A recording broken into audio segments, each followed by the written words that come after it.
Si on prend Internet dans sa base même, c'est une des plus belles inventions de ces dernières années. Avoir accès à un influx d'informations comme cela en illimité. L'information, c'est la chose la plus importante que tu devrais avoir pour évoluer. Sans information, tu ne peux pas évoluer. Pour évoluer, il te faut l'information. Et on a pu le voir à travers les guerres et même à travers l'histoire. L'information, ok? C'est la ressource, c'est la denrée la plus rare. Il te faut des putains d'informations. Maintenant, le problème étant l'utilité que tu vas faire d'Internet. Bien, on recherche des informations. Mais quelles sont les informations que recherchent les jeunes actuellement? Penses-tu sincèrement que la majorité des jeunes recherchent des informations pour évoluer dans leur vie? Je ne suis pas si sûr que ça. Les personnes qui nous regardent actuellement, sûrement, mais pour la plupart, c'est réseaux sociaux, danse et vidéos drôles. Ou vidéos en train de regarder une personne en train de manger. Ou en train de regarder une personne en train de regarder une vidéo qui regarde une autre vidéo et ainsi de suite. Inception. Bien.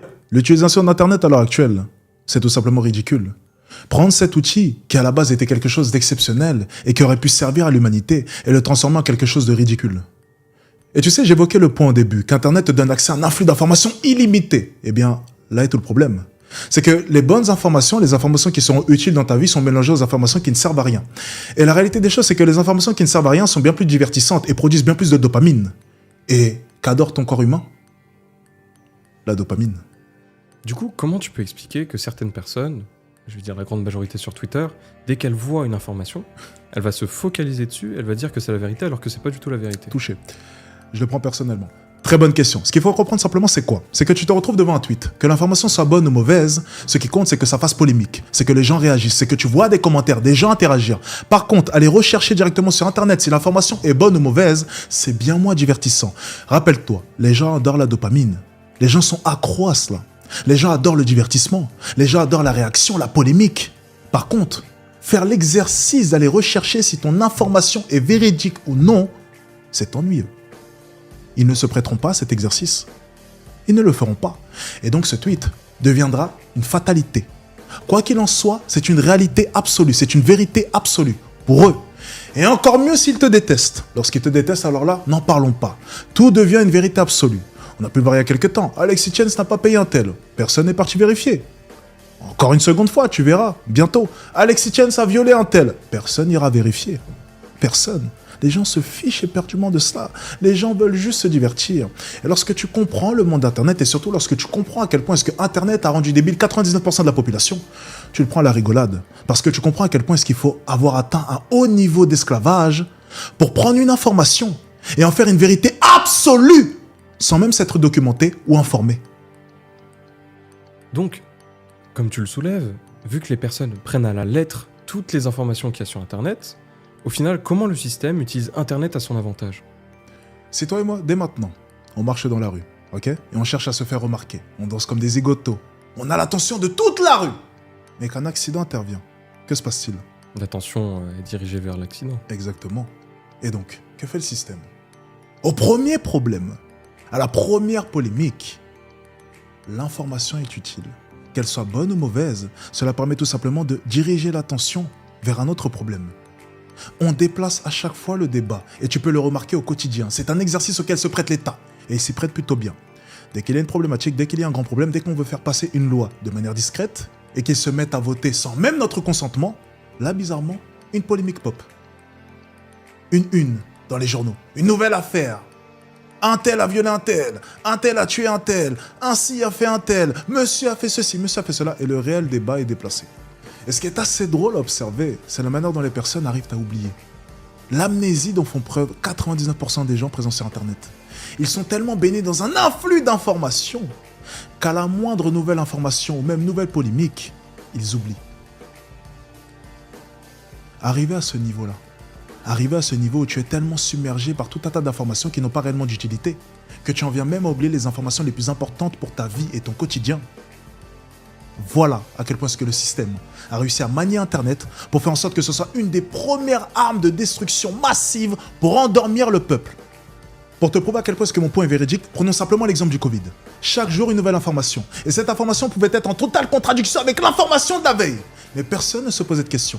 Ils ont vu l'état de leurs propres yeux, de leurs propres oreilles, dire tout et son contraire chaque jour et pourtant accepter, dans le plus grand des calmes, le calme total, un vaccin existant seulement depuis quelques années. Comment peux-tu accepter en tant qu'homme, ou même en tant qu'être humain conscient de tes actions et de ce que tu peux accepter Comment peux-tu accepter de mettre un vaccin dont techniquement tu n'as aucune information?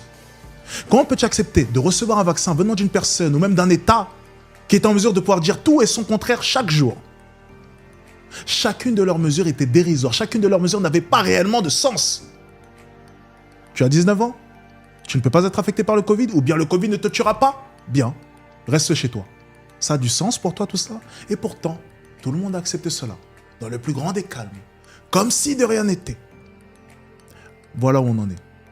Un afflux d'informations, ça peut être une des choses les plus incroyables qui soit, lorsque tu sais trier l'information. Donc simplement, ce que tu es en train de faire, c'est de souligner que le vaccin est une erreur. C'est pas ce que j'ai dit. Je dis simplement que pour une grande partie de la population, il ne sert à rien. C'est aussi simple que cela. Pourquoi accepterais-je de m'injecter 4, 5, 6 doses d'un vaccin qui est censé m'aider à combattre un virus qui ne peut me tuer, qui ne peut m'atteindre? Il peut m'atteindre certes, mais il ne me tuera pas. Bien, à quoi bon? Pour protéger qui? Les vieux de 80 ans? Qu'ils restent à la maison! À quoi servait le confinement? Limiter les transmissions? Vrai ou faux? À quoi bon m'enfermer si les vieux ne sont plus dehors et s'il n'y a pas de vieux chez moi? Question. Réponse? Pas de réponse. L'État aussi n'avait pas de réponse. Leur solution? Que tout le monde reste chez soi. Ça n'a pas de sens. Et je n'ai pas accepté cela. C'est d'ailleurs pour ça que j'étais dehors. Je pense que tout le monde l'a oublié, mais durant ces mois de confinement, on devait s'auto-attester pour sortir. L'auto-attestation. Encore une fois, c'est un non-sens. C'est à l'image de l'État, tout simplement. Ça me fait penser à une chose. La prostituée a le droit d'être prostituée, mais le client n'a pas le droit de venir voir la prostituée. Alors comment vit la prostituée si elle ne peut pas avoir de clients? C'est un non-sens, encore une fois. Et lorsque tu analyses la loi française, il y a tout un tas de contradictions. Et ça rejoint tout simplement mon point du début. Comment puis-je écouter un État qui n'est même pas en mesure de pouvoir prendre des mesures ou adopter des lois qui ont un réel sens et qui ne sont pas en contradiction? Comment? Demain, je suis censé te faire confiance. Tu me dis tout et son contraire chaque jour. Un jour je vais faire ci, un jour je vais faire ça, mais ce n'est jamais la même chose. Penses-tu sincèrement que j'aurai confiance en toi? Non. Alors pourquoi ferais-je confiance à l'État? Parce que c'est le grand méchant loup? Parce qu'il nous dirige? Parce qu'il a un pouvoir sur nous? Parce que je suis censé me laisser faire? Parce qu'ils sont bien plus nombreux que moi? Et ce sont mes maîtres et ils sont censés me diriger? Je suis censé obéir à mes maîtres? C'est ça? Parce que c'est l'État? Je ne devrais pas écouter mes principes? Suivre mes principes? Non. Je préfère mourir plutôt qu'accepter ce genre de choses. Mais tu prends pas en compte que certaines personnes étaient contraintes de se faire vacciner pour aller travailler. Tu sais ce qui me procure le plus grand bonheur à l'heure actuelle? C'est avoir le choix. Ces personnes prétendent chaque jour, les pauvres, c'est leur phrase préférée, que l'argent ne fait pas le bonheur. Pour moi, le réel bonheur, c'est avoir le choix. Le choix d'habiter où je veux, faire ce que je veux. Pouvoir choisir. Ces personnes avaient-elles le choix? Non.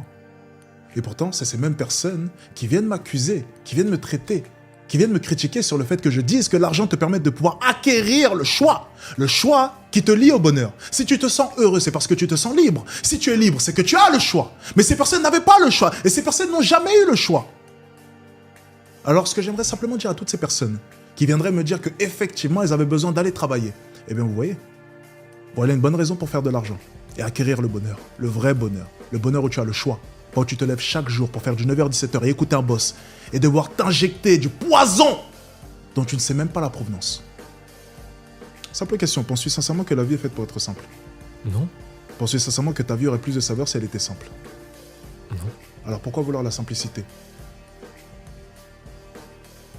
La grande majorité des personnes cherchent la simplicité. Exactement, c'est pour ça qu'elles ne l'auront pas. Parce qu'avant la simplicité, si on traduit la simplicité simplement par le fait de réussir, et donc avoir une vie qui est confortable, avant la vie confortable vient la vie qui est inconfortable. Parce que c'est dans l'inconfortable que tu te construis, pour acquérir le confortable. Ce qu'il faut comprendre simplement, c'est que effectivement, pour une grande majorité de personnes, affronter le système est impossible. Eh bien, on appelle ça sélection naturelle. Peu de personnes comprendront, peu de personnes affronteront. Énormément de personnes n'affronteront pas. Sélection naturelle. Traduction, si tu es fait pour être pauvre, reste pauvre.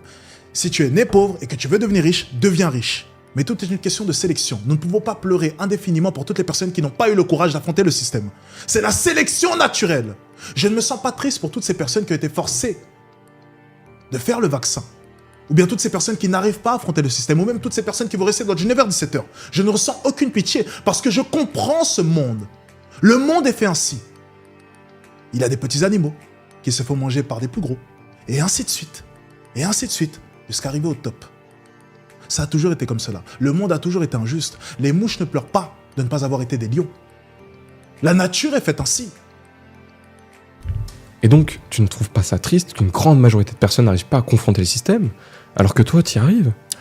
Lorsque tu manges ta côte de bœuf, te sens-tu triste pour l'animal qui a été tué? Non. Pourquoi? Parce que tu comprends la chaîne alimentaire. Le monde a toujours été fait ainsi. Le monde a toujours été comme cela. Il y a des plus forts, des plus faibles. Tu te fais manger. Il se fait manger. Tu manges à ton tour. Le monde est fait ainsi. Tu ne peux transformer la grande majorité de la population mondiale en personnes fortes. Ça n'aurait aucun sens. Le monde n'est pas fait ainsi. Et le monde n'est pas fait pour tourner comme cela. Et il faut des plus forts. Et il faut des plus faibles. C'est l'équilibre parfait de ce monde. Si ce monde n'est pas fait ainsi, si les équilibres s'inversent, tout explose. Et il n'y a plus de monde.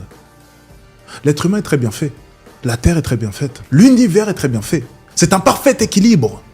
Une parfaite alchimie. Il suffit d'un élément qui change pour que toute la chaîne s'écroule. Alors pour répondre à ta question, je ne ressens aucune pitié. Je le répète encore une fois. Je comprends la complexité de l'être humain et je comprends la complexité de ce monde et je comprends la création de Dieu. La plupart des personnes brillantes comme toi que j'ai pu rencontrer ne croyaient pas en Dieu. Eh bien, salut à toi, mon ami. Voici la personne la plus brillante que tu aies pu rencontrer. Pourquoi? Il faudrait être un profond idiot, selon moi, pour croire, ne serait-ce qu'une seule seconde, que tout ce qui nous entoure, tout ce qui a été créé autour de nous, ait été le fruit du hasard. Je ne pense pas qu'un homme sensé, ok, un homme compétent, un homme brillant, comme tu as pu le dire, comme moi, puisse ne serait-ce qu'une seconde s'asseoir et dire « Je ne crois pas en Dieu ». Ce serait une profonde bêtise. Un niveau d'arrogance très élevé de croire qu'il n'a pas eu l'influence de quelque chose pour créer ce monde.